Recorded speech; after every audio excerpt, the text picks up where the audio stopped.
بسم الله الرحمن الرحيم الحمد لله رب العالمين والعاقبة للمتقين والصلاة والسلام على أشرف الأنبياء والمرسلين وعلى آله وأصحابه أجمعين أما بعد۔ آج ہم انشاءاللہ باب الوضو سے آغاز کریں گے۔ وضو جو ہے یہ لفظ وضاءۃ سے مشتق ہے، جس کا معنی ہوتا ہے میل کچیل سے صاف ہونا اور خوبصورت ہونا، جبکہ شریعت کے اندر وضو سے مراد وہ مخصوص عبادت ہے جس میں ہم اپنے ہاتھوں کو، چہرے کو، پاؤں کو اور سر کو مخصوص طریقے پر دھوتے ہیں۔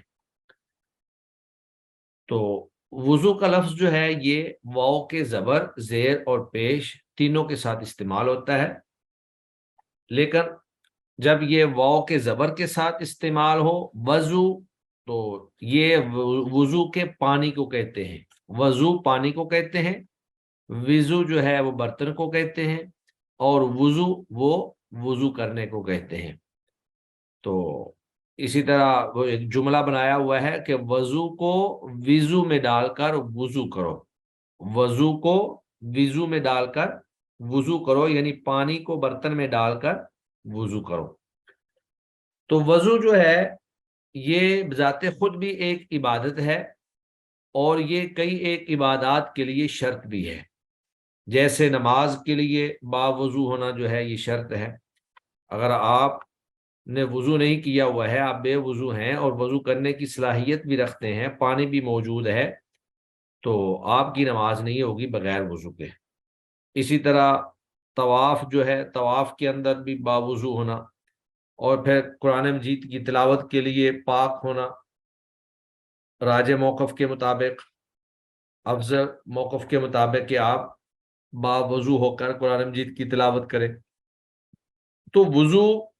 جہاں مختلف عبادتوں کے لیے شرط ہے، وہاں یہ بذات خود بھی ایک عبادت ہے، اور اس کے کرنے پر بہت سارے اجر اور فضائل جو ہیں وہ انسان کو حاصل ہوتے ہیں۔ قرآن مجید کے اندر اللہ رب العزت نے نماز کے لیے وضو کرنے کا حکم دیا ہے کہ یا ایھا الذین آمنوا اذا قمتم الی الصلاۃ فاغسلوا وجوہکم وایدیکم الی المرافق وامسحوا برؤوسکم وارجلکم الی الکعبین، کہ اے ایمان والو، جب تم نماز کے لیے اٹھو تو اپنے منہ اور اپنے ہاتھ کوہنیوں سمیت اور اپنے سروں کا مسح کرو اور اپنے پاؤں ٹخنوں تک دھو لو۔ تو یہ نماز کے لیے وضو کرنے کا حکم ہے۔ تو وضو جو ہے اس کے اپنے بھی بہت سارے فضائل ہیں، یعنی بغیر نماز کے بھی آپ وضو کر سکتے ہیں۔ یہ نبی کریم صلی اللہ علیہ وسلم کی سنت مبارکہ بھی ہے کہ اللہ کے نبی ہمیشہ باوضو رہنے کی کوشش کرتے ہیں۔ اور حضرت بلال رضی اللہ تعالی عنہ جب اللہ کے نبی معراج پر گئے تو آپ نے اپنے سامنے کسی کے چلنے کی آواز سنی، قدموں کی آہٹ سنی، تو سیدنا جبرائیل علیہ الصلوۃ والسلام سے پوچھا کہ یہ کس کے قدموں کی آواز ہے؟ تو انہوں نے بتایا کہ یہ سیدنا بلال رضی اللہ تعالی عنہ کے قدموں کی آواز ہے۔ جب اللہ کے نبی واپس آئے تو آپ نے حضرت بلال سے پوچھا کہ اے بلال، آپ کا کون سا ایسا عمل ہے جس کی وجہ سے میں نے آپ کے قدموں کی آواز جو ہے وہ جنت میں سنی ہے؟ تو سیدنا بلال رضی اللہ تعالی عنہ نے فرمایا کہ میں جب بھی بے وضو ہوتا ہوں تو وضو کر لیتا ہوں، اور جب بھی وضو کرتا ہوں تو پھر 2 رکعت نماز بھی ادا کر لیتا ہوں۔ اسی طرح رسول اللہ صلی اللہ علیہ وسلم نے فرمایا کہ وضو کرنے سے انسان کے اعضاء کے گناہ جو ہیں وہ جھڑ جاتے ہیں۔ آدمی جب ہاتھ دھوتا ہے تو ہاتھوں کے گناہ جھڑ جاتے ہیں، جب کلی کرتا ہے تو منہ کے گناہ جھڑ جاتے ہیں، پھر منہ دھوتا ہے تو آنکھوں کے گناہ جھڑ جاتے ہیں۔ اسی طرح جب کانوں کا مسح کرتا ہے تو کانوں کے گناہ جو ہیں وہ جھڑ جاتے ہیں، پاؤں دھوتا ہے تو پاؤں کے گناہ جھڑ جاتے ہیں۔ تو وضو یہ گناہوں کو جھاڑنے کا باعث ہے، وضو سے انسان کے اعضاء کے گناہ جو ہیں وہ جھڑ جاتے ہیں۔ اور پھر یہ امت محمدیہ کا خاصہ بھی ہے۔ نبی مکرم صلی اللہ علیہ وسلم نے فرمایا کہ قیامت کے دن میں اپنی امت کو وضو کے نشانات سے پہچان لوں گا۔ میری امت کے وضو کے جو اعضاء ہیں وہ چمک رہے ہوں گے، غرن محجلین، ان کے چہرے بھی چمکدار ہوں گے، ان کے ہاتھ پاؤں بھی چمکدار ہوں گے، اور یہ چمک جو ہے یہ وضو کرنے کی وجہ سے ہے۔ اسی لیے نبی کریم صلی اللہ علیہ وسلم نے فرمایا کہ تم وضو کرتے وقت جتنا اچھے انداز میں اور جہاں تک وضو کا پانی پہنچا سکتے ہو اچھے انداز میں وضو کرو، اور زیادہ سے زیادہ جو ہے اوپر تک پانی پہنچانے کی کوشش کرو۔ تو وضو جو ہے یہ بذات خود بھی ایک عبادت ہے، اور اس کے ساتھ ساتھ مختلف عبادتوں کے لیے یہ شرط بھی ہے۔ وضو شروع کرنے سے پہلے مسواک کرنا یہ مسنون عمل ہے، اور نبی کریم صلی اللہ علیہ وآلہ وسلم نے اس کی بہت ساری ترغیب دلائی ہے، اگرچہ اس کو لازم قرار نہیں دیا تاکہ امت کے لیے مشقت کا باعث نہ بنے، لیکن اس کی ترغیب اس انداز میں دلائی کہ اس کی اہمیت کا اندازہ ہو جاتا ہے۔ چنانچہ باب الوضو میں سب سے پہلی حدیث جو ہے وہ مسواک کے حوالے سے ہے۔ سیدنا ابو ہریرہ رضی اللہ تعالی عنہ سے روایت ہے، عن ابی ہریرہ رضی اللہ عنہ عن رسول اللہ صلی اللہ علیہ وسلم انہ قال لولا ان اشق على امتی لامرتهم بالسواک مع كل وضوء، اخرجہ مالک و احمد والنسائی وصححہ ابن خزیمہ وذکرہ البخاری تعلیقا۔ عن ابی ہریرہ، حضرت ابو ہریرہ سے روایت ہے، عن رسول اللہ، وہ رسول اللہ سے روایت کرتے ہیں، انہو کہ بے شک انہوں نے یعنی اللہ کے نبی نے، قالا فرمایا، کیا فرمایا؟ لولا اگر نہ، ان اشقا میں مشقت جانتا، لولا ان اشقا اگر میں مشقت نہ جانتا، باری نہ جانتا، علی امتی اپنی امت پر، تو کیا میں کرتا؟ لامرتہم البتہ میں ان کو حکم دیتا، بالسواکی مسواک کرنے کا، مع کل وضوء ہر وضو کے ساتھ۔ تو یہ اللہ کے نبی صلی اللہ علیہ وآلہ وسلم کی شفقت تھی کہ آپ صلی اللہ علیہ وسلم نے مشقت کو دور کرنے کے لیے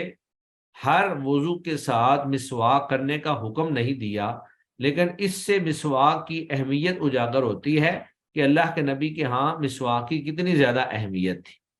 میں ترجمہ دوبارہ کر دیتا ہوں۔ عن ابی ہریرہ، حضرت ابو ہریرہ سے روایت ہے، عن رسول اللہ صلی اللہ علیہ وسلم، وہ رسول اللہ صلی اللہ علیہ وسلم سے روایت کرتے ہیں۔ کیا روایت کرتے ہیں؟ کہ انہو قالا، بے شک انہوں نے کہا، یعنی اللہ کے نبی نے فرمایا، لولا اگر نہ، ان اشقا میں باری سمجھتا، علی امتی اپنی امت پر، لامرتہم البتہ میں ان کو حکم دیتا، بالسواکی مسواک کرنے کا، مع کل وضوء ہر وضو کے ساتھ۔ اخرجہ، اس حدیث کو روایت کیا ہے، اخرجہ کا معنی ہوتا ہے نکالنا ہے، یعنی بیان کیا ہے، روایت کیا ہے۔ اخرجہ اس حدیث کو بیان کیا ہے، روایت کیا ہے امام مالک نے موطا میں، و احمد امام احمد نے، والنسائی اور امام نسائی نے،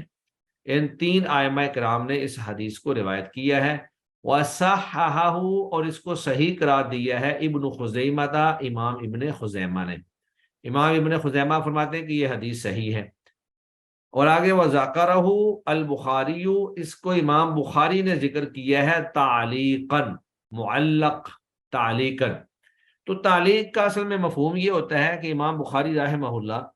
جب بھی کوئی باب قائم کرتے ہیں تو اس باب کے اندر بغیر سند کے چند ایسی روایات بیان کر دیتے ہیں جو ان کی شرط کے مطابق پوری نہیں اترتی، لیکن وہ روایات بھی صحیح ہوتی ہیں، صحت کے درجے تک پہنچی ہوتی ہیں۔ تو چونکہ ان کا معیار اور ان کا صحت کا جو ان کے اصول تھے وہ زیادہ سخت تھے، تو کوئی بھی روایت جو ان کے معیار اور ان کے اصولوں کے مطابق نہیں ہوتی تو وہ باب کے اندر ہی اس کو کہتے ہیں ترجمۃ الباب، یعنی باب کا ہی خلاصہ۔ تو بطور خلاصہ کے بغیر سند کے وہ چند ایک روایات جو ہیں وہ بیان کر دیتے ہیں، لیکن اس کے بعد پھر ترجمۃ الباب کے بعد باقاعدہ جو ہے جو روایات صحت کے اعلیٰ ترین معیار پر قائم ہوتی ہیں اور ان کے بنائے ہوئے اصول کے مطابق ہوتی ہیں، اس کے بعد پھر ان کو باقاعدہ وہ حدیث کہلاتے ہیں۔ تو ترجمۃ الباب میں انہوں نے معلق روایتیں بیان کی ہوئی ہیں۔ معلق کا مطلب ہے بغیر سند کے، لیکن اہل علم نے امام بخاری رحمہ اللہ کی معلق روایات پر کام کیا ہے اور یہ بات ثابت کی ہے کہ امام بخاری کی بیان کردہ تمام معلق روایات بھی صحیح درجے کی ہیں اور صحت سند سے ثابت ہیں۔ تو یہ حدیث مبارکہ جو ہے اس سے ہمیں کئی ایک چیزیں معلوم ہوتی ہیں، جن میں سے پہلی بات ہمیں یہ معلوم ہوتی ہے کہ رسول اللہ صلی اللہ علیہ وسلم اپنی امت پر بے حد رحیم و شفیق تھے، اس لیے آپ صلی اللہ علیہ وسلم نے ہر نماز کے ساتھ، ہر نماز میں وضو کے ساتھ جو ہے وہ مسواک کرنے کا حکم نہیں دیا، ہر وضو میں مسواک کا حکم نہیں دیا، بلکہ اس کو استحباب کے درجے میں رکھا ہے کہ اگر کوئی مسواک کرتا ہے تو اس کو ثواب ملے گا، اور اگر مسواک نہیں کرتا ہے تو وہ گناہ گار نہیں ہوگا۔ اگر اللہ کے نبی حکم دے دیتے پھر اگر کوئی شخص مسواک نہ کرتا تو وہ گناہ گار ہوتا۔ دوسرا، اس حدیث سے میں یہ بھی معلوم ہوا کہ اللہ کے نبی صلی اللہ علیہ وآلہ وسلم احکام شرعیہ میں اجتہاد فرما لیا کرتے تھے، کیونکہ اللہ کے نبی نے یہاں پہ یہ نہیں کہا کہ اگر اللہ نے مجھے حکم نہ دیا ہوتا تو میں یہ حکم دے دیتا، بلکہ آپ نے فرمایا کہ اگر مجھے اپنی امت پر مشقت کا ڈر نہ ہوتا تو ایسا حکم جس کے اندر اجتہاد کی گنجائش ہو سکتی ہے وہاں رسول اللہ صلی اللہ علیہ وسلم اجتہاد فرما لیا کرتے تھے۔ اور اس سے حدیث سے یہ بھی بات معلوم ہوئی کہ مسواک کی بہت زیادہ تاکید ہے، اگرچہ اس کو واجب قرار نہیں دیا لیکن یہ استحباب کے درجے میں موجود ہے، اور اللہ کے نبی صلی اللہ علیہ وسلم ذات خود بھی مسواک کی بہت زیادہ پابندی کیا کرتے تھے۔ بعض روایات میں صحابہ بیان فرماتے ہیں کہ اللہ کے نبی اتنی کثرت سے مسواک کرتے کہ ہمیں خوف لاحق ہوا کہ کہیں آپ اپنے دانت جو ہیں ان کو نہ جڑ سے اکھاڑ لیں، اتنی زیادہ جو ہے آپ صلی اللہ علیہ وسلم مسواک کیا کرتے تھے۔ تو یہاں پر مع کل وضوء، ہر وضو کے ساتھ، تو وضو کا لفظ اس لیے بولا ہے کہ جب بھی آپ وضو کریں، یعنی مسواک کو وضو کا حصہ بنا دینا تھا، آپ نماز کے لیے وضو کریں یا آپ جو ہے طواف کے لیے وضو کریں یا آپ ایسے پاک رہنے کے لیے وضو کریں، تو جس انداز میں بھی آپ وضو کریں ہر وضو کے اندر مسواک جو ہے وہ ضروری ہو جانی تھی۔ تو باب الوضو میں وضو سے پہلے مسواک کا بیان کر کے اس بات کی طرف صاحب کتاب نے اشارہ کیا ہے کہ وضو سے پہلے جو ہے آپ کو مسواک کرنی ہے، مسواک وضو سے پہلے کرنی ہے۔ اس کے بعد دوسری حدیث جو ہے، اس حدیث میں وضو کا مکمل طریقہ تفصیل کے ساتھ، اگرچہ اس میں بعض چیزیں جو ہیں ان کا بیان نہیں آیا، تو جو چیزیں رہ گئی ہیں وہ پھر آگے دیگر روایات جو ہیں ان کو لا کر کتاب کے اندر، دیگر جو روایات ہیں ان کو لا کر صاحب کتاب جو ہیں وہ مکمل کریں گے، لیکن اس حدیث کے اندر 90% وضو کا جو طریقہ ہے وہ بیان کر دیا گیا ہے۔ جی، یہ حدیث جو ہے یہ حمران، وعن حمران مولا عثمان، حمران رضی اللہ تعالی عنہ سے روایت ہے جو کہ حضرت عثمان رضی اللہ تعالی عنہ کے آزاد کردہ غلام ہیں۔ تو حمران جو ہے ان کا پورا نام ہے حمران بن ابان، یہ صحابی نہیں ہے۔ تو حضرت ابوبکر صدیق رضی اللہ تعالی عنہ کے عہد خلافت میں یہ ایک غزوہ کے اندر قیدی بن کر آئے اور مسیب بن نجبہ کے حصے میں آ گئے۔ بعد میں حضرت عثمان رضی اللہ تعالی عنہ نے مسیب سے خرید کر ان کو آزاد کر دیا۔ تو یہ حضرت عثمان کے آزاد کردہ غلام ہیں، صحابی اس لیے نہیں ہے کیونکہ یہ مسلمان بعد میں ہوئے، اور عثمان رضی اللہ تعالی عنہ وہ تو امیر المومنین خلیفہ ثالث سیدنا عثمان رضی اللہ تعالی عنہ معروف ہیں، سب ہی ان کو جانتے ہیں۔ نبی کریم صلی اللہ علیہ وآلہ وسلم کی دو لخت جگر، سیدہ رقیہ رضی اللہ عنہا اور سیدہ ام کلثوم رضی اللہ عنہا، ان دونوں کا نکاح جو ہے وہ حضرت عثمان رضی اللہ تعالی عنہ سے ہوا، اسی لیے آپ کو ذو النورین کا لقب جو ہے وہ بھی دیا جاتا ہے، یعنی دو نوروں والے۔ تو حمرانہ وعن حمرانہ مولا عثمانہ، حمران جو کہ سیدنا عثمان کے آزاد کردہ غلام ہیں، ان سے روایت ہے۔ تو وہ فرماتے ہیں کہ ان عثمانہ، بے شک حضرت عثمان رضی اللہ تعالی عنہ نے دعا بوضوء، یہاں پہ لفظ وضو ہے،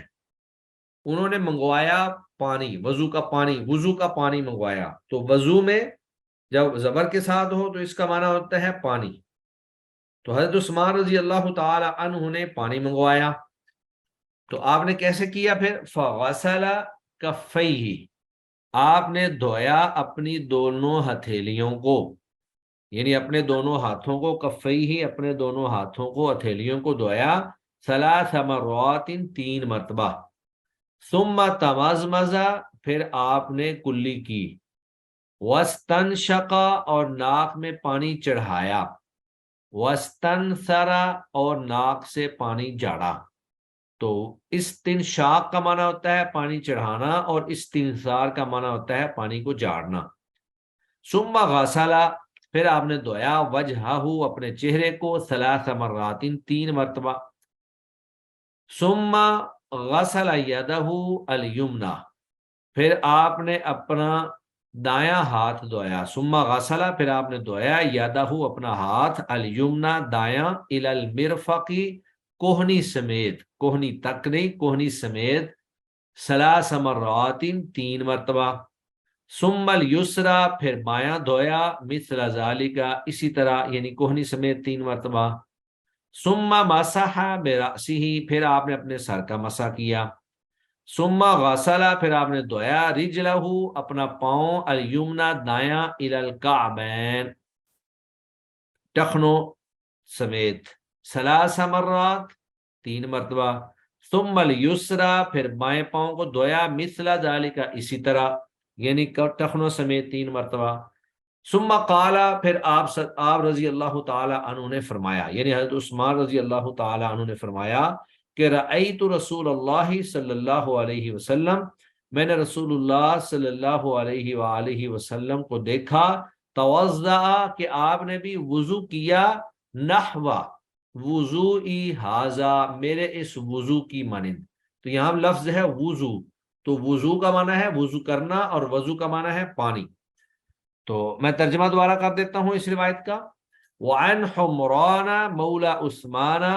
سیدنا حمران جو کہ حضرت عثمان کے آزاد کردہ غلام ہیں، ان سے روایت ہے،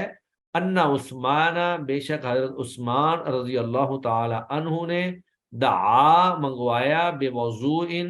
پانی، وضو کا پانی منگوایا، فغسل کفیہ آپ نے دھویا اپنے دونوں ہاتھوں کو، ثلاث مرات تین مرتبہ،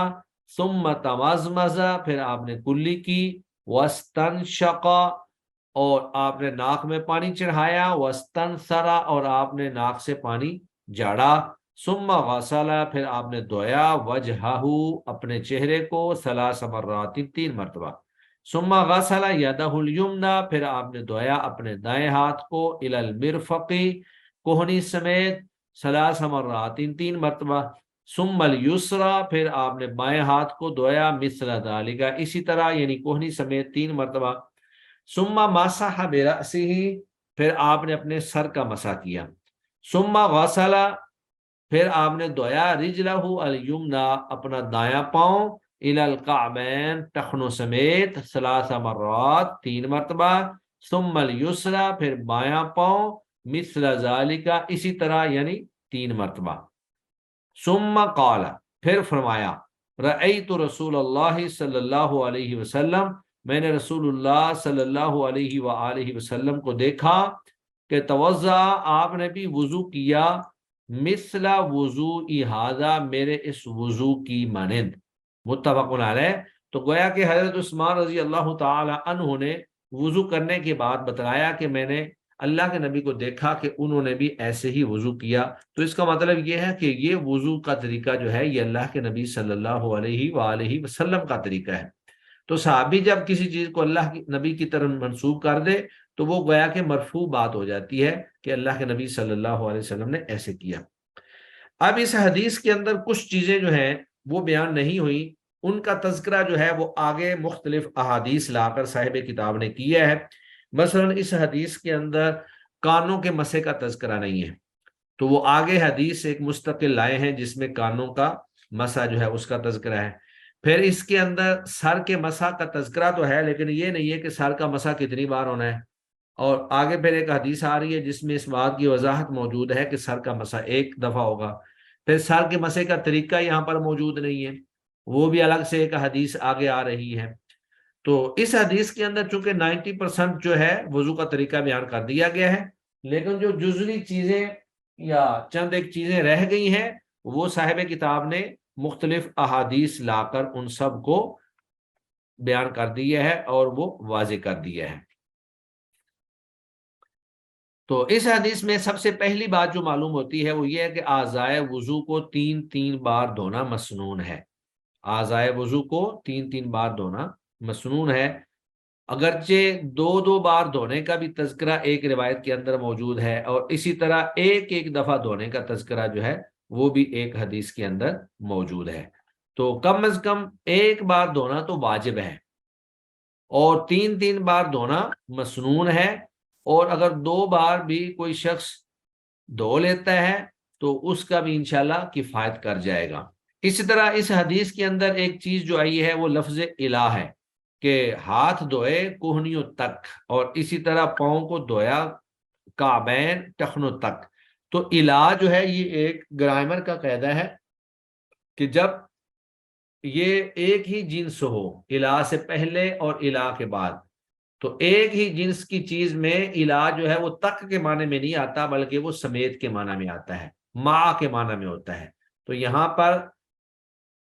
کوہنیوں تک یا ٹخنوں تک نہیں بلکہ کوہنیوں سمیت اور ٹخنوں سمیت اس کا ترجمہ جو ہے وہ کیا جائے گا. اس کے بعد اگلی حدیث جو ہمارے سامنے موجود ہے وہ ہے سیدنا علی رضی اللہ تعالی عنہ کی حدیث ہے. وعن علی رضی اللہ عنہ فی صفت وضوء النبی صلی اللہ علیہ وسلم. سیدنا علی رضی اللہ تعالی عنہ سے روایت ہے، وہ نبی کریم صلی اللہ علیہ وسلم کے وضو کے طریقہ کے بارے میں بیان کرتے ہیں. فی صفاتی طریقہ میں وضوء النبی، اللہ کے نبی کے وضو میں. تو کیا فرمایا؟ یہ لمبی حدیث ہے، یہ اس کا ایک خاص ٹکڑا ہے جو ایک مخصوص چیز جو مسح کے حوالے سے پیچھے بیان نہیں ہوئی تھی اس کو بیان کرنے کے لیے یہاں پہ آیا ہے. اور وہ یہ ہے کہ وَمَسَحَ بِرَأْسِهِ، اور آپ نے مسح کیا اپنے سر کا واحدتاً، ایک مرتبہ. تو یہ حدیث جو ہے اس کو امام ابو داود نے روایت کیا ہے. تو اس حدیث میں یہ وضاحت ہو گئی کہ آپ صلی اللہ علیہ وسلم نے جو سر کا مسح کیا تھا وہ ایک مرتبہ تھا. چونکہ باقی اعضاء کے ساتھ 3 بار کی وضاحت موجود تھی، لیکن سر کے مسح کے ساتھ کسی چیز کی وضاحت نہیں تھی. لیکن اس حدیث کے اندر یہ بات واضح ہو گئی ہے کہ سر کا مسح جو ہے وہ 1 بار ہوگا، وہ 3 بار نہیں ہوگا جس طرح دیگر اعضاء جو ہیں وہ 3 بار دھوئے جاتے ہیں. تو دیگر اعضاء آپ 3 بار دھوئیں، 2 بار دھوئیں یا 1 بار دھوئیں، سر کا مسح جو ہے وہ 1 بار ہی ہوگا. اخرجہ ابو داود، اس حدیث کو امام ابو داود نے روایت کیا ہے. واخرجہ النسائی، اور اس کو امام نسائی اور ترمذی نے بھی روایت کیا ہے باسناد صحیح، صحیح سند کے ساتھ. بل قال الترمذی، بلکہ امام ترمذی نے فرمایا ہے کہ انہو، کہ یہ حدیث جو ہے اصح شیء، اصح شیء، صحیح ترین چیز ہے فی الباب، اس باب میں، یعنی وضو کے باب میں یہ حدیث یا مسح کے باب میں یہ حدیث جو ہے یہ صحیح ترین حدیث ہے. اور اس میں یہ بات ثابت ہوتی ہے کہ آپ صلی اللہ علیہ وسلم نے 1 بار جو ہے سر کا مسح کیا، یا آپ 1 بار سر کا مسح کرتے تھے. اس کے بعد پھر اب سر کے مسح کی وضاحت ہے کہ سر کا مسح جو ہے وہ کہاں سے کہاں تک کرنا ہے، کیا سر کی چوٹی پہ تھوڑا سا ہاتھ لگانے سے مسح ہو جائے گا، یا پورے سر کا مسح کرنا ہے، یا اس کا طریقہ کیا ہے؟ تو وعن عبد اللہ بن زید بن عاصم، سیدنا عبداللہ بن زید بن عاصم رضی اللہ تعالی عنہما سے روایت ہے، فی صفت الوضوء، وضو کی صفت میں، وضو کے طریقہ میں۔ تو یہ بھی ایک لمبی حدیث کا ٹکڑا ہے۔ فرماتے ہیں کہ وہ مسح رسول اللہ صلی اللہ علیہ وسلم، اور مسح کیا رسول اللہ صلی اللہ علیہ وسلم نے برأسہ، اپنے سر کا، فاقبل بیدیہ، فاقبل، پس آپ نے سر کے آگے سے مسح کیا، اقبل سامنے سے، بیدیہ اپنے دونوں ہاتھوں کے ساتھ، وادبر اور پھر پیچھے سے کیا، یعنی آپ نے پہلے سر کے آگے سے مسح کیا اور اس کے بعد پھر سر کے پیچھے سے کیا۔ متفق علیہ، یہ حدیث متفق علیہ ہے، یعنی بخاری مسلم کی روایت ہے۔ وفی لفظ لہما، اور متفق علیہ یعنی بخاری مسلم کی ہی ایک روایت کے الفاظ یہ ہیں کہ بدأ بمقدم رأسہ، اس میں تھوڑی سی اور زیادہ وضاحت ہے۔ بدأ، آپ نے مسح شروع کیا، بمقدم رأسہ، اپنے سر کے شروع سے، حتی ذہب بہما، حتیٰ کہ آپ لے گئے، بہما اپنے دونوں ہاتھوں کو، الی قفاہ اپنی گدی تک، ثم پھر ردہما ان دونوں ہاتھوں کو لٹایا، حتی رجع حتیٰ کہ وہ لوٹ آئے، الی المکان الذی اس جگہ تک، الذی وہ جگہ، بدأ منہ جہاں سے شروع کیا تھا۔ جی ترجمہ دوبارہ دیکھ لیں۔ وفی لفظ لہما، اور بخاری مسلم کے ہی روایت میں یہ الفاظ موجود ہیں کہ بدأ، آپ صلی اللہ علیہ وسلم نے مسح کو شروع فرمایا، بے مقدم رأسہ اپنے سر کے اگلے حصے سے، مقدم سامنے والے حصے سے،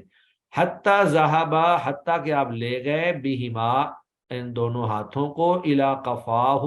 اپنی گدی تک، ثم ردہما پھر آپ نے وہاں سے اس کو واپس لوٹایا، حتی رجع حتیٰ کہ وہ آ گئے، واپس آ گئے، الی المکان الذی اس جگہ، الذی بدأ منہ جہاں سے آپ نے شروع کیا تھا۔ تو سر کا مسح جو ہے دونوں ہاتھوں کی انگلیوں کو ملا کر، بالکل پیشانی کے آغاز سے، جہاں سے پیشانی پہ بال شروع ہوتے ہیں، بالوں کے بالکل آغاز سے آدمی دونوں ہاتھوں کی انگلیوں کو ملا کر مسح شروع کرے گا، اور پیچھے گدی تک لے جائے گا، اور پھر گدی سے اسی طرح ہی واپس لے آئے گا، اور بالوں کے سٹار تک جو ہے، پیشانی تک جو ہے، اپنے ہاتھوں کو لے آئے گا۔ اب چونکہ کانوں کا مسح بھی مسح سے ہی تعلق رکھتا ہے، اور اس کا تذکرہ بھی اس حدیث کے اندر موجود نہیں ہے جو اوپر حضرت عثمان رضی اللہ تعالی عنہ نے وضو کا طریقہ بتایا، تو چونکہ وہ بھی مسح ہی ہے اور وضو کا حصہ ہے، لہذا اس کو الگ سے ایک روایت جو ہے لا کر اس کو بھی اس میں شامل کر دیا گیا۔ وعن عبداللہ بن عمر، سیدنا عبداللہ بن عمر رضی اللہ تعالی عنہ سے روایت ہے، وہ بھی فی صفت الوضوء، وضو کے طریقے میں بیان فرماتے ہیں، وضو کے طریقے میں بیان فرماتے ہیں، قال انہوں نے فرمایا، ثم مسح پھر آپ صلی اللہ علیہ وسلم نے مسح کیا، برأسہ اپنے سر کا،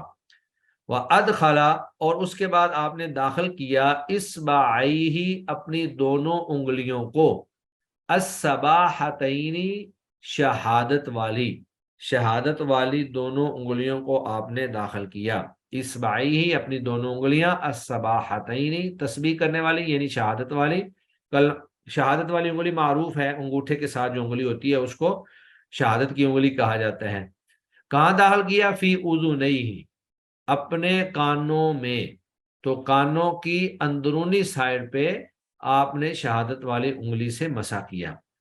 وَمَسَحَ بِإِبْهَامَيْهِ اور پھر آپ نے مسح کیا اپنے دونوں انگوٹھوں کے ساتھ، عَلَى ظَاهِرِ أُذُنَيْهِ دونوں کانوں کے باہر والے حصے پر، تو شہادت والی انگلی سے کانوں کے اندر والے حصے کا مسح کیا، اور انگوٹھوں سے باہر والے حصے کا جو ہے وہ مسح کیا۔ اخرجہ ابو داود، اس حدیث کو امام ابو داود، امام نسائی نے روایت کی ہے، وصححہ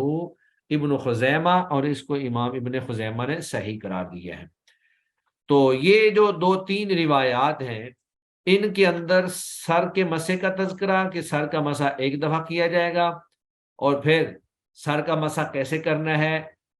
کہاں سے شروع کرنا ہے، کہاں تک لے کے جانا ہے، اور پھر اس کے ساتھ ساتھ کانوں کے مسح کا تذکرہ جو ہے وہ کر دیا گیا ہے۔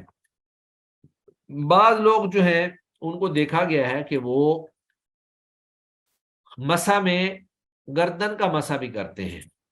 تو گردن کے مسح کے حوالے سے کوئی روایت صحیح جو ہے وہ اللہ کے نبی صلی اللہ علیہ وسلم سے ثابت نہیں ہے، لہذا گردن کا مسح وضو کا حصہ نہیں ہے، گردن کا مسح نہیں کیا جائے گا، صرف سر کا مسح اور کانوں کا مسح آپ صلی اللہ علیہ وسلم سے ثابت ہے۔ تو یہ وضو تھا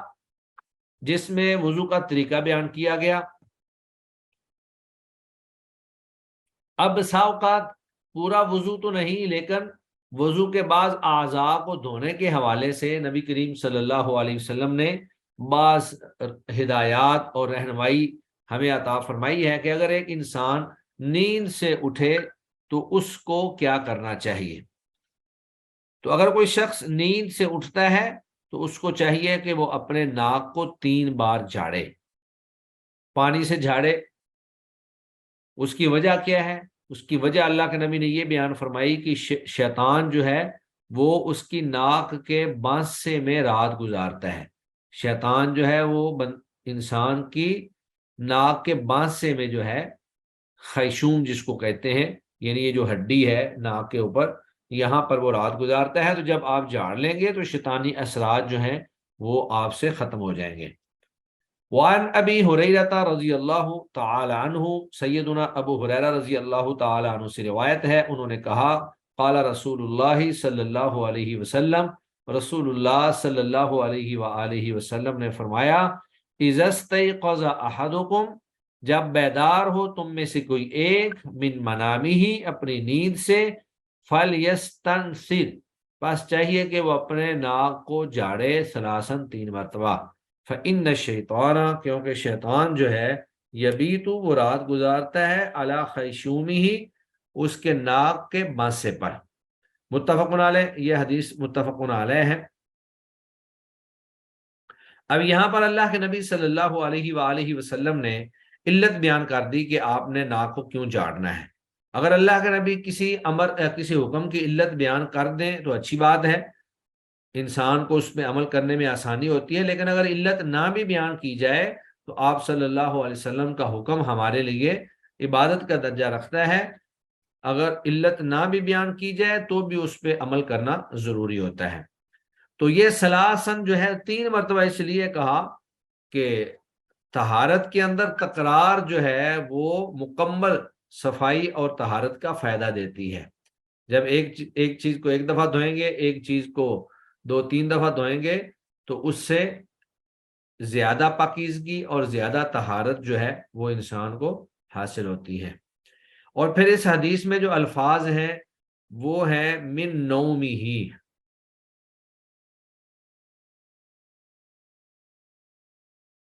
تو یہ نوم جو ہے، اب یہ رات کی نیند ہو یا دن کی نیند ہو، کوئی بھی نیند ہو سکتی ہے۔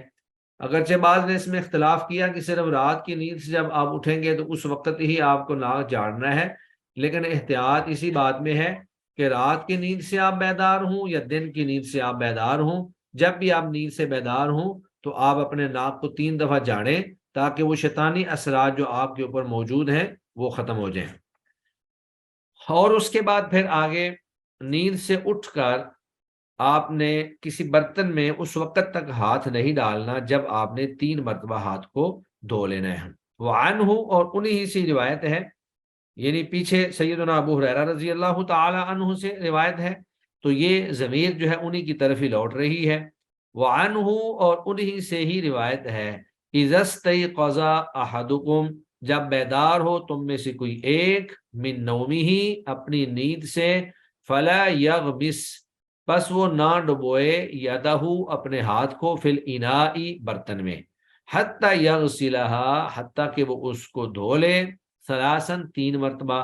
فإنہ، پس بے شک وہ، لا یدری، وہ نہیں جانتا، این باتت یدہ، کہ اس کے ہاتھ نے رات کہاں گزاری ہے۔ متفق علیہ، یہ حدیث متفق علیہ ہے۔ وہذا لفظ مسلم، لیکن الفاظ جو ہیں وہ مسلم کے ہیں۔ تو اس میں دراصل اس بات کی طرف اشارہ ہے کہ بسا اوقات نیند میں انسان جو ہے شرمگاہ میں ہاتھ لگا لیتا ہے خارش کرتے ہوئے، تو ممکن ہے اس کے ہاتھ کو بھی نجاست لگ جائے اور اس کا ہاتھ جو ہے وہ ناپاک ہو۔ تو جب آدمی نیند سے بیدار ہو تو اس کو چاہیے کہ پہلے اپنے ہاتھ کو 3 مرتبہ دھوئے اور اس کے بعد وہ کسی ایسے برتن میں ڈالے جس میں پہلے سے پانی موجود ہے۔ تو یہ بھی طہارت کا ایک طریقہ ہے، چونکہ باب الوضو ہے اور بہت ساری چیزیں ایسی ہیں جو وضو سے متعلق ہیں۔ اب آپ نے مثلا وضو کرنا ہے تو وضو کرنے سے پہلے آپ نے اپنے ہاتھوں کو دھونا ہے۔ تو اگر آپ نیند سے بیدار ہوئے ہیں تو یہ نہیں کرنا کہ آپ نے اٹھتے ساتھ ہی ہاتھ جو ہیں وہ برتن میں ڈال دینے ہیں اور وضو کرنا شروع کر دینا ہے، بلکہ آپ نے اپنے ہاتھ دھونے ہیں اور اوپر والی حدیث کے مطابق آپ نے اپنے ناک کو جھاڑنا ہے۔ تو ان دونوں چیزوں پہ عمل کرنے کے بعد جو ہے آپ اپنا وضو جو ہے وہ شروع کریں گے اور برتن کے اندر جو ہے آپ ہاتھ ڈالیں گے۔ اس کے بعد پھر آگے مختلف روایات ہیں جن کے اندر وضو کے اندر مبالغہ اور اچھی طرح سے اور مل مل کر اور اسی طرح داڑھی کا خلال، ان چیزوں کے بارے میں بتایا گیا ہے۔ اسی طرح یہ حدیث مبارکہ جو ہے یہ وضو کے اندر مزمزہ کہتے ہیں کلی کرنے کو، اور استنشاق کہتے ہیں ناک میں پانی چڑھانے کو۔ تو ناک میں پانی چڑھانے میں اور کلی کرنے میں مبالغہ کرنا، یعنی اچھی طرح سے کلی بھی کرنا اور اچھی طرح سے ناک میں پانی بھی چڑھانا۔ تو اس حدیث میں اسی بات کا تذکرہ ہے۔ وعن لقیت بن صابرہ، لقیت بن صابرہ رضی اللہ تعالی عنہ سے روایت ہے، یہ بھی نبی کریم صلی اللہ علیہ وآلہ وسلم کے ایک صحابی ہیں، زیادہ معروف نہیں ہیں لیکن صحابہ کی فہرست میں آپ شامل ہیں۔ انہوں نے کہا قال رسول اللہ صلی اللہ علیہ وسلم، رسول اللہ صلی اللہ علیہ وسلم نے فرمایا اسبغ الوضوء، وضو میں مبالغہ کرے، اسبغ تو مبالغہ کر، الوضوء وضو میں، یعنی پورا پورا وضو کر اور ہر عضو کو اچھی طرح سے دھو۔ وخلل، اور خلال کرو، بین الاصابع، انگلیوں کے درمیان، یعنی جب آپ نے ہاتھوں اور پاؤں کو دھونا ہے تو انگلیوں کے درمیان کی جو جگہ ہے وہاں بھی خلال کرنا ہے۔ بے شک ساری انگلیوں کو ساری انگلیوں میں مار دیں یا پھر ایک انگلی کو باقی انگلیوں میں ماریں، خاص طور پہ جب پاؤں دھونا ہے تو بعض دفعہ انگلیاں اتنی بالکل ساتھ ساتھ ملی ہوتی ہیں کہ وہاں سے پانی نہیں گزر پاتا ہے، تو خلال کر کے آپ نے انگلیوں کے درمیان بھی پانی پہنچانا ہے۔ وبالغ فی الاستنشاقی، اور اسی طرح مبالغہ کریں فی الاستنشاقی، ناک میں پانی چڑھاتے وقت۔ تو جب آپ نے وضو کرتے ہوئے ناک میں پانی چڑھانا ہے تو کوشش کرنی ہے کہ اوپر تک اچھی طرح جو ہے وہ پانی چڑھ جائے۔ الا ان تکون صائما، الا یہ کہ آپ روزے دار ہوں۔ تو واضح بات ہے اگر آپ روزے دار ہوں گے تو زیادہ مبالغہ کرتے ہوئے آپ پانی چڑھائیں گے تو پانی جو ہے وہ پیٹ میں جانے کا بھی خدشہ ہے اور روزہ خراب ہو سکتا ہے۔ تو روزے کی حالت میں مبالغہ نہیں کرنا ہے، روزے کے علاوہ آپ نے مبالغہ کرتے ہوئے جو ہے ناک میں پانی چڑھانا ہے، کوشش کرنی ہے کہ اوپر تک جو ہے وہ پانی چڑھ جائے۔ اخرجہ الاربعہ، اس حدیث کو ائمہ اربعہ نے روایت کیا ہے، اور جب ائمہ اربعہ کا نام آئے تو ہم نے مقدمے میں پیچھے پڑھا تھا کہ اس سے مراد ابو داؤد، نسائی، ترمذی اور ابن ماجہ، یہ 4 ائمہ ہوتے ہیں۔ وصححہ ابن خزیمہ، اور امام ابن خزیمہ نے اس حدیث کو صحیح قرار دیا ہے۔ ولابی داؤد فی روایت، اور ابو داؤد کی ایک روایت میں یہ الفاظ بھی موجود ہیں کہ اذا توضأت، کہ جب تو وضو کرے، فمزمز، تو کلی کر۔ تو اس حدیث میں بنیادی طور پر مبالغہ کر کے، یعنی مکمل طور پر اچھی طرح سے ناک میں پانی چڑھانے کا اور اسی طرح انگلیوں کے درمیان خلال کرنے کا تذکرہ ہے، لیکن یہ جو مبالغہ ہے یہ آپ نے اس وقت کرنا ہے جب آپ بے روزہ ہوں، آپ نے روزہ نہ رکھا ہوا ہو، اور جب آپ نے روزہ رکھا ہوا ہو تو پھر آپ نے مبالغہ نہیں کرنا، کیونکہ اس سے آپ کے روزے کے اوپر اثر پڑ سکتا ہے، زیادہ پانی اوپر چڑھانے سے پانی پیٹ تک بھی جا سکتا ہے۔ اب اسی طرح وضو میں ایک چیز ہوتی ہے کہ ایک بندہ جو ہے جس کی ابھی تک داڑھی نہیں آئی ہے یا خواتین ہے تو ان کو اپنے پورے چہرے کو دھونا ہے، اور چہرے کی حد جو ہے وہ سر کے بالوں سے لے کر تھوڑی کے نیچے تک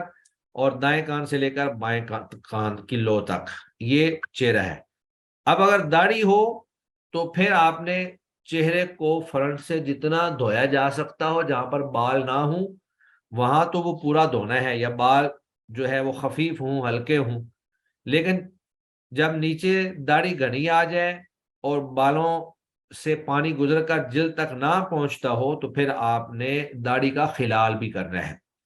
خلال کیا ہے کہ آپ انگلیوں کو، ہاتھوں کی انگلیوں کو گیلا کر کے داڑھی کے اندر ڈالیں گے اور جلد تک جو ہے پانی پہنچانے کی کوشش کریں گے۔ تو خلال میں ہلکا پھلکا پانی ہی پہنچانا مقصود ہوتا ہے، مکمل طور پر اس کو دھونا جو ہے وہ ضروری نہیں ہوتا۔ تو وعن عثمان، حضرت عثمان رضی اللہ تعالی عنہ سے ہی روایت ہے۔ تو اوپر جو وضو کا طریقہ بیان کیا تھا وہ بھی حضرت عثمان رضی اللہ تعالی عنہ نے کیا تھا، اور یہ روایت جو ہے یہ بھی حضرت عثمان رضی اللہ تعالی عنہ سے ہی مروی ہے۔ ان النبی صلی اللہ علیہ وآلہ وسلم، بے شک نبی کریم صلی اللہ علیہ وآلہ وسلم کانا تھے، یخللو خلال کرتے، اللہ کے نبی خلال کرتے تھے، لحیتہ اپنی داڑھی کا، فی الوضوء وضو میں۔ تو وضو میں داڑھی کا خلال کرنا یہ مستحب عمل ہے، اور اس میں آپ اپنی جو ہے انگلیوں کو صرف گیلا کر کے بالوں کی جڑوں تک کچھ نہ کچھ پانی پہنچانا مقصد ہے، وہاں پر دھونا یا اس کو مکمل طور پر جس طرح اعضاء کو دھویا جاتا ہے وہ دھونا جو ہے وہ ضروری نہیں ہے۔ اور اسی طرح اگلی روایت جو ہے اس میں پانی کتنا استعمال کرنا چاہیے اس کا تذکرہ ہے۔ عام طور پہ ہمارے ہاں چونکہ ہم ٹوٹی کھول کر بیٹھ جاتے ہیں، اور پھر بعض لوگ جو ہیں جب انہوں نے مسواک کرنا ہو تو وہ مسواک بھی کر رہے ہوتے ہیں اور ٹوٹی چڑھ رہی ہوتی ہے، تو ایک بندہ جو ہے وہ 10 لیٹر 20 لیٹر کئی دفعہ من پانی جو ہے ایک وضو پہ ضائع کر دیتا ہے۔ تو وضو کرتے وقت پانی ضائع نہیں کرنا چاہیے۔ وعن عبداللہ بن زید، سیدنا عبداللہ بن زید رضی اللہ تعالی عنہ سے روایت ہے، انہوں نے فرمایا ان النبی صلی اللہ علیہ وسلم، بے شک نبی کریم صلی اللہ علیہ وآلہ وسلم، اوتیا بثلثی مد، آپ کی خدمت میں 2/3 مد پانی لایا گیا۔ 2/3 مد یعنی پورا مد بھی نہیں، مد کا 2/3۔ تو ایک مد جو ہوتا ہے وہ اصل میں مد میں بھی اس کی مقدار میں بھی اختلاف ہے، لیکن جو حجازی مد ہے جو زیادہ معروف ہے، ایک سیر، اور اگر کلو میں دیکھیں تو کلو سے کچھ زیادہ، یعنی 1 کلو پانی، یا آپ کہہ لیں گے 1 کلو کو 100 گرام، 1100 گرام جو ہے ایک مد کا پانی ہوتا ہے۔ تو 2/3 میں آپ کہہ رہے ہیں کہ 700 گرام تقریباً، یعنی 700 ملی لیٹر یا 700 گرام پانی جو ہے وہ لایا گیا، ایک مد کا 2/3۔ فجعل، تو آپ صلی اللہ علیہ وسلم شروع ہوئے، یدلکو ملنے لگے اس پانی کو، ذراعیہ اپنے بازوؤں پر۔ تو پانی تھوڑا ہو تو آدمی تھوڑا تھوڑا پانی جو ہے وہ لے کر اگر اپنے جسم کے اوپر ملنا شروع کر دے تو تھوڑے پانی کے ساتھ جو ہے اس سے بھی وضو ہو جاتا ہے۔ تو اس حدیث سے ہمیں یہ بات معلوم ہوئی کہ وضو کرتے وقت اسراف سے بچنا چاہیے، فضول خرچی سے بچنا چاہیے، کم سے کم پانی جو ہے وہ استعمال کیا جائے، اور پھر اعضائے وضو کو ملنا مستحب ہے، مل کر اچھی طرح سے ان کو دھونا، یہ آپ صلی اللہ علیہ وسلم کی سنت مبارکہ ہے۔ تو یہ وہ چند احکام تھے جو اس پہلی حدیث کے اندر، جس میں حضرت عثمان رضی اللہ تعالی عنہ نے وضو کا مکمل طریقہ بیان کیا، تو جو جزیات یا جو چیزیں رہ گئی تھیں وہ متفرق احادیث لا کر صاحب کتاب نے ان کو پورا کرنے کی کوشش کی ہے۔ ابھی اور بھی آگے احادیث موجود ہیں، لیکن آج ہم یہیں پر اپنے لیکچر کو کمپلیٹ کرتے ہیں، یہیں پر انشاءاللہ مکمل کرتے ہیں۔